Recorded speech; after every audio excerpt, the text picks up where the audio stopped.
Hello, my name is Alexis Martini, and I will be doing this video presentation over Chapter 12, which is about public speaking in various forms. I have never considered myself a good public speaker. Presentations have made me nervous my whole life because I never knew what could happen. I never knew what was going to come out of my mouth. Just maybe it could be something like way off topic or just a bunch of mumbling, trying to keep up and on track with what I'm trying to say and explain. Public speaking doesn't just occur in academic settings, but in our everyday lives as well, whether that's personal or in civic contexts, business settings, or speaking via electronic media. In my personal life, I had a friend die 4 years ago. Myself and a couple of other people were asked to prepare a speech that included happy memories that we had with him. Knowing I had to stand up in front of dozens of people made me so nervous. But I knew I had to do it for myself and everyone else who was there grieving. We were all there for the same reason. We wanted to honor his life, even though it was very short. We wanted to kind of give his parents a sense of comfort and knowing that their son was amazing, that he wasn't just somebody who had no friends because he was rude or a jerk. There were tons and tons of people at his funeral, and delivering speeches like that on such a personal level in that type of setting is comforting, at least for me personally. It was really nice hearing everyone get up there and talk about him and kind of give a little flashback on him and who he was and the type of person he was with everyone. He wasn't any different.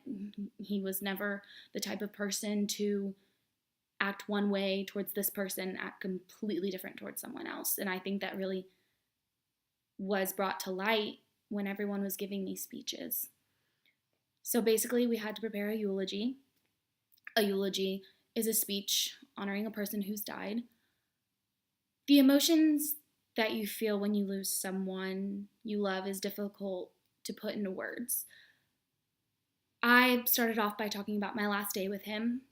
We had went to a football game together. We sat in the stands and we were just laughing all throughout the game. We didn't even know who won by the end of it.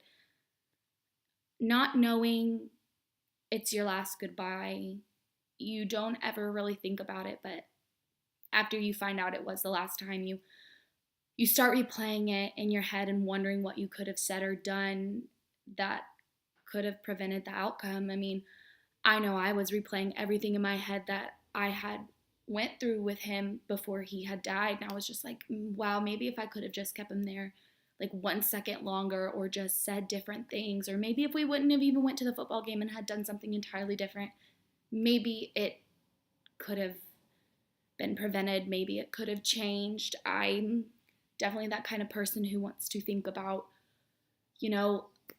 what if that hadn't happened, and what if this hadn't happened and this wouldn't have hadn't happened to prevent this.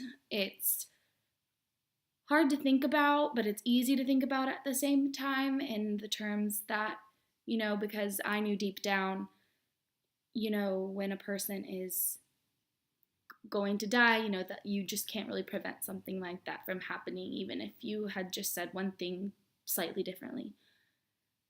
Over 1,100 people attended his funeral, and after I gave my speech, his mom came up to me and said thank you because the other people in the car with him couldn't remember their last moments with him.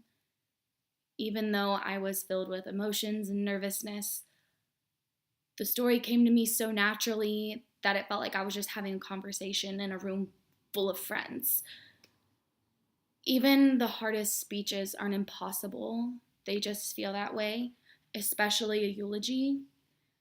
I mean, I don't doubt that everyone who got up there wanted to just cry and burst out in tears, and it was amazing because everybody just got up there and just so naturally just started talking about him and reflecting on everything and like I said, the person he was, and it really helped his parents a lot. And the fact that his mom came up to me and said thank you warmed my heart, and it took away a little bit of my grief, because even though we all knew that he wasn't coming back, it was just nice to remember him in that moment. Not necessarily one last time, but just in that moment, we all felt so comforted because we were just gathering for one person.